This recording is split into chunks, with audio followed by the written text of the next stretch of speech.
Hello everyone, पुनः स्वागत है आप सभी का राहुल एकेडमी की एक और बेहतर वीडियो में। प्यारे बच्चों, आशा करते हैं आप सभी लोग बढ़िया होंगे, स्वस्थ होंगे और अपनी अपनी पढ़ाई को बेहतर तरीके से कर रहे होंगे। तो प्यारे बच्चों, आज की इस वीडियो में हम लोग पढ़ने वाले हैं क्लास 12 की फिजिक्स सेकंड का चौथा चैप्टर। और इस चैप्टर के अंतर्गत एक बहुत ही महत्वपूर्ण टॉपिक पर डिस्कस भी करेंगे, जो कि बोर्ड एग्जाम की दृष्टि से काफ़ी ज़्यादा महत्वपूर्ण होता है। ठीक है, तो प्यारे बच्चों, आज की जो हमारी टॉपिक है वो है रदरफोर्ड का अल्फा कण प्रकीर्णन प्रयोग। ठीक है, तो प्यारे बच्चों, वीडियो शुरू करने से पहले अगर आप अभी तक हमारे YouTube चैनल पर नए आए होंगे तो चैनल को सब्सक्राइब कर लीजिए। वीडियो अंत तक देखिए। वीडियो पसंद आती है तो वीडियो को लाइक और शेयर जरूर करिएगा। तो चलिए बिना किसी देरी के आज की वीडियो को शुरू करते हैं। ठीक है, तो प्यारे बच्चों, यहाँ पर मैंने हेडिंग डाल रखा है रदरफोर्ड का अल्फा कण प्रकीर्णन प्रयोग। ठीक है, तो जो रदरफोर्ड नामक वैज्ञानिक है, इन्होंने अपना यह प्रयोग क्यों किया? इसलिए इन्होंने किया कि हम परमाणु की संरचना के बारे में जान सकें, यानी कि परमाणु की संरचना के बारे में और जानकारी प्राप्त कर सकें। तो रदरफोर्ड है जो है, इन्होंने अपने प्रयोग में क्या किया था कि एक सोने की पन्नी लिया था। ठीक है, और उस सोने की पन्नी के परमाणु पर क्या किया? अल्फा कण को डायरेक्ट डाला।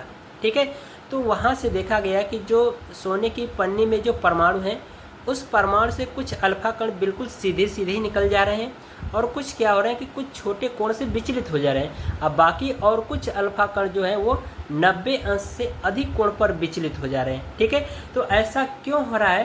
तो इसी के बारे में रदरफोर्ड ने कुछ निष्कर्ष निकाला, जो कि हम लोग आगे अभी पढ़ेंगे। ठीक है, तो यहाँ पर देखिए लिखा गया है कि परमाणु की संरचना जानने के लिए रदरफोर्ड ने सन 1911 में एक महत्वपूर्ण प्रयोग किए, जिसे चित्र में दर्शाया गया है। ठीक है, यानी कि परमाणु की संरचना के बारे में जानकारी प्राप्त करने के लिए रदरफोर्ड ने सन 1911 में एक बहुत ही महत्वपूर्ण प्रयोग किए, जिसको चित्र में दर्शाया गया है। यानी कि यहाँ पर मैंने चित्र बना रखा है, अभी हम लोग चित्र को भी समझेंगे। ठीक है, तो यहाँ पर देखिए आगे कहा जा रहा है, इस प्रयोग में रदरफोर्ड ने सोने की पन्नी पर अल्फा कणों की बमबारी की। ठीक है, जैसा कि मैंने बताया कि इस प्रयोग में रदरफोर्ड ने क्या किए थे कि सोने की पन्नी लिए। ठीक है, अब प्यारे बच्चों, आपसे क्वेश्चन ये है कि सोने की पन्नी ही क्यों लिया? क्योंकि और भी हमारे पास धातु उपलब्ध है, तो अन्य धातु को भी लिया जा सकता है, जैसे एल्यूमिनियम है, लोहा है, कॉपर है। ठीक है, प्लेटिनम भी है, जो कि सोने से भी काफ़ी ज़्यादा महंगी धातु है, उसको भी हम ले सकते हैं। लेकिन इन्होंने सोने की पन्नी ही, यानी कि सोने की धातु ही क्यों चुना? इसलिए चुना कि रदरफोर्ड को क्या करना था कि परमाणु पर डायरेक्ट अल्फा कण डालना था। तो हमारे पास सोना ही एक ऐसी धातु है जिसको हम लोग एक बहुत ही पतले से पतले परत में पीट सकते हैं, यानी कि एक पन्नी के रूप में परिवर्तित कर सकते हैं पीट करके। और जितना ज़्यादा पीट करके पन्नी के रूप में परिवर्तित करेंगे, उतना ही हमें क्या होगा कि उस सोने की पन्नी पर क्या होगा कि जो परमाणु है वो हमें दिखाई देंगे और हम आसानी से क्या कर सकते हैं? अल्फा कण को उस परमाणु पर डाल सकते हैं। ठीक है, इसलिए इन्होंने सोने की ही पन्नी लिया।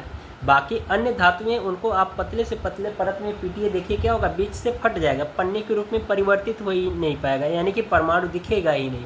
ठीक है, तो इसलिए इन्होंने सोने की ही पन्नी चुना, क्योंकि सोना जो धातु है, इसकी तन्यता का जो गुण होता है वो काफ़ी ज़्यादा होता है। इसलिए उन्होंने क्या किया कि सोने की पन्नी ली और उसके परमाणु पर डायरेक्ट अल्फा कण डाला। ठीक है, तो इसलिए रदरफोर्ड ने यहाँ पर सोने की पन्नी का प्रयोग किया था अपने प्रयोग में। ठीक है, ये चीज़ क्लियर हुआ? यदि थोड़ा सा भी डाउट होगा तो एक बार वीडियो बैक करके ज़रूर आप देख लीजिएगा। ठीक है, ये आपसे पर्सनली रिक्वेस्ट है।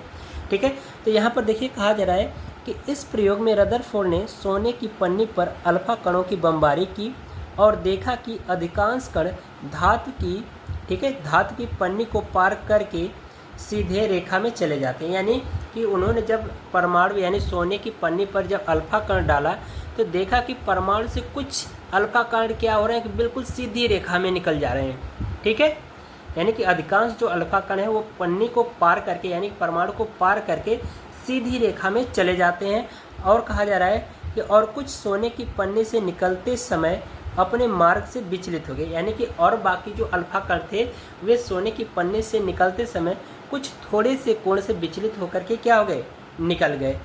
और कहा जा रहा है कि और कुछ बहुत ही थोड़े कण पन्नी से प्रतिकर्षित होकर के वापस भी लौट आए, यानी कि कुछ ऐसे अल्फा कण गए और सोने की पन्नी पर पड़े, फिर टकरा करके पुनः वापस उसी रास्ते से लौट आए।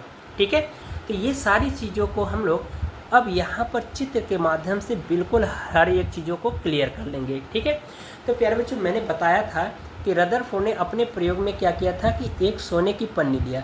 तो यहाँ पर देख रहे हो कि ये जो मैंने बनाया है, ठीक है, ये क्या है, सोने की पन्नी है।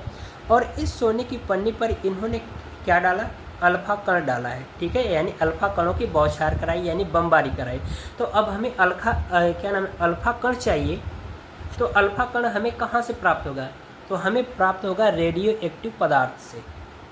ठीक है, अब रेडियो एक्टिव पदार्थ क्या होता है इसके बारे में बता दूं कि हम ये कह सकते हैं कि वे पदार्थ जिसमें अल्फा बीटा गामा किरणें स्वतः उत्सर्जित होती हैं, वे हमारे क्या कहलाते हैं, रेडियो एक्टिव पदार्थ कहलाते हैं। तो इन्होंने क्या किया कि रदरफोर्ड ने क्या किया कि यहाँ पर एक रेडियो एक्टिव पदार्थ लिया। ठीक है, और इसको क्या किया, एक चैम्बर के अंदर रखा।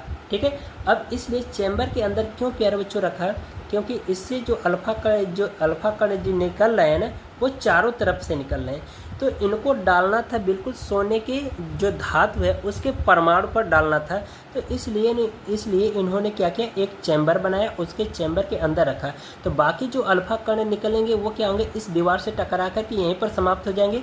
अब बाकी जो अल्फा कण निकलेंगे वो यहाँ से सीधी रेखा में जाएंगे।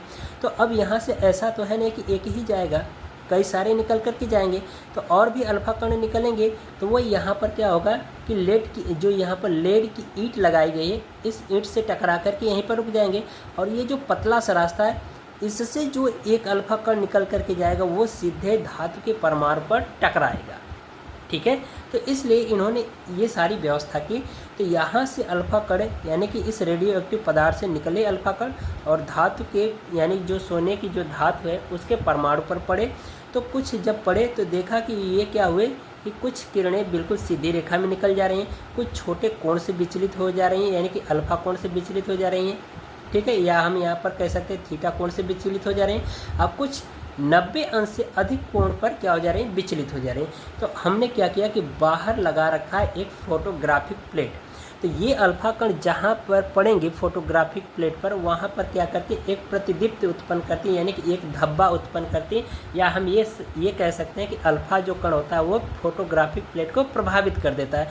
तो इससे हमें पता चल जाता है कि कुछ जो अल्फा कण है छोटे कोण से विचलित होकर के फोटोग्राफिक प्लेट पर चले गए, और कुछ अल्फा कण 90 अंश से अधिक कोण पर विचलित होकर के चले गए। तो अब इनका विचलन कितना हो रहा है इसको पता लगाने के लिए यहाँ पर हमने सूक्ष्मदर्शी लगा रखा है। तो इस सूक्ष्मदर्शी द्वारा हम देख सकते हैं। तो एक बार फिर से आप चित्र को क्लियर कर लीजिए। ठीक है, तो यहाँ पर रदरफोर्ड ने क्या किया था, अपने प्रयोग में सबसे पहले एक रेडियो एक्टिव पदार्थ लिया और इस पदार्थ को इस चैम्बर में रखा। ठीक है, और इस प्रयोग में सबसे जो इम्पोर्टेंट है वो है सोने की पन्नी। और यहाँ पर उन्होंने सोने की पन्नी लिया जो कि इस अल्फा कण को सोने की पन्नी पर डाला। ठीक है, तो जब सोने की पन्नी पर डाला तो कुछ जो अल्फा कण है वो सीधी रेखा में निकल गए, अब कुछ छोटे अंश से विचलित हो गए और कुछ 90 अंश से अधिक कोण पर विचलित हो गए।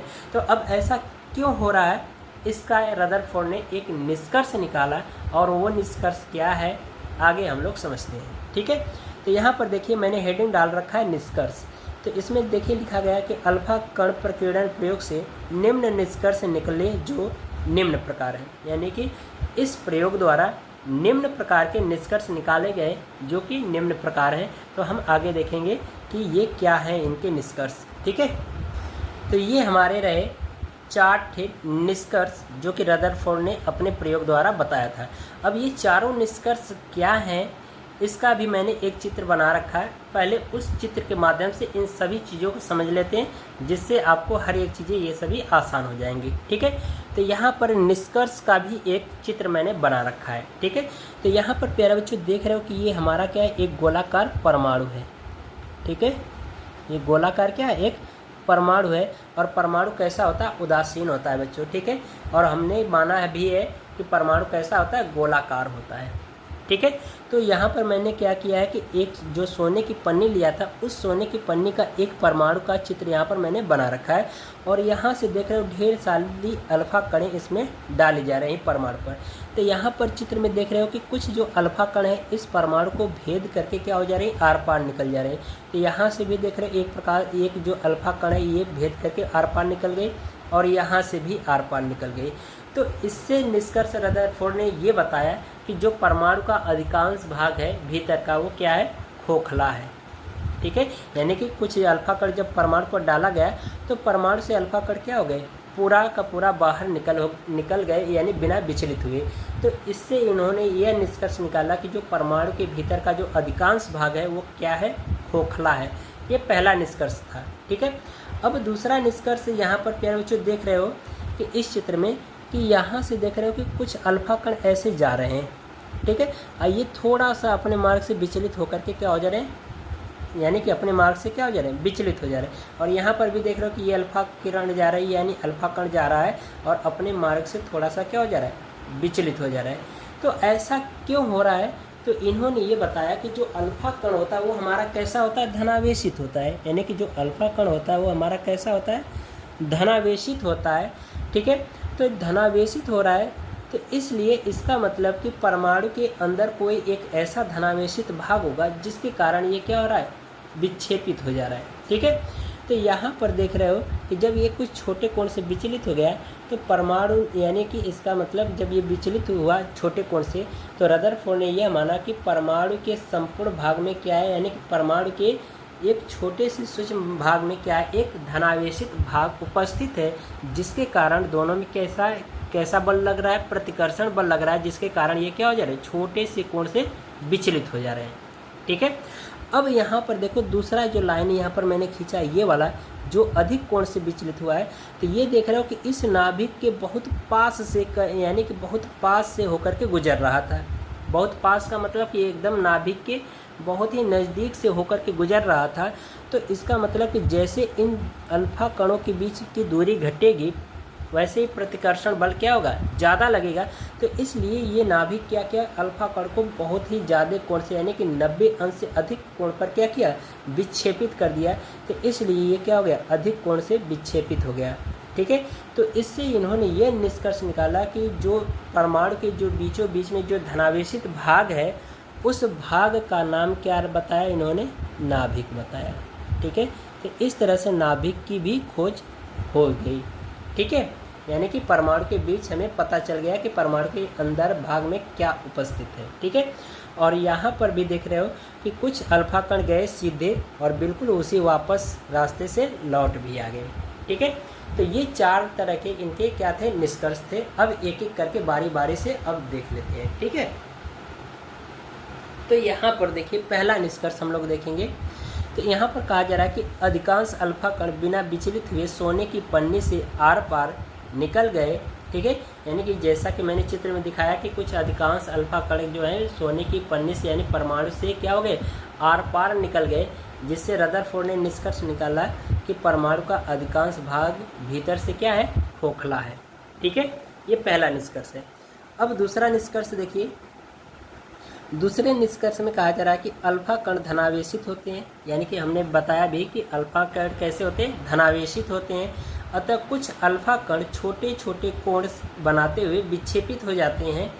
अतः ये किसी धनावेशित वस्तु से ही विक्षेपित हो सकते हैं। यानी कि इसमें बताया गया कि जो अल्फा कण हमारा कैसा होता है, धनावेशित होता है, और कुछ अल्फा कण क्या हो गए, छोटे छोटे कोण से विक्षेपित हो रहे हैं। तो इसका मतलब ये है कि अगर ये विक्षेपित हो रहा है तो इसको विक्षेपित करने के लिए कोई एक धनावेशित भाग होगा जो कि इसको क्या कर रहा है, प्रतिकर्षित कर रहा है। ठीक है, तो इस आधार पर रदरफोर्ड ने यह माना कि परमाणु का संपूर्ण धनावेश एक सूक्ष्म स्थान पर केंद्रित है। इसका मतलब कि परमाणु में भी क्या है, एक धनावेशित भाग है जो कि उसके एक छोटे से स्थान पर केंद्रित है। परमाणु के एक छोटे से स्थान में क्या है, केंद्रित है वो धनावेशित भाग। ठीक है, तीसरा अनुप्रयोग देखेंगे। तीसरे अनुप्रयोग में कहा जा रहा है कि जब कुछ अल्फा कण 90 अंश से अधिक कोण पर प्रकीर्णित होकर पुनः लौट जाते हैं तो इससे स्पष्ट हुआ कि परमाणु का समस्त धनावेश एक अति सूक्ष्म स्थान पर केंद्रित है जिसे नाभिक कहते हैं। यानी कि तीसरे अनुप्रयोग में ये बताया गया कि जो कुछ अल्फा कण है जो 90 अंश से अधिक कोण पर प्रकीर्णित हो रहे हैं, तो इससे ये स्पष्ट हुआ है कि जो परमाणु का जो सूक्ष्म स्थान है, जो धनावेशित भाग है, जहाँ पर एक जगह वो एकत्रित है, उस भाग को कहा गया नाभिक है।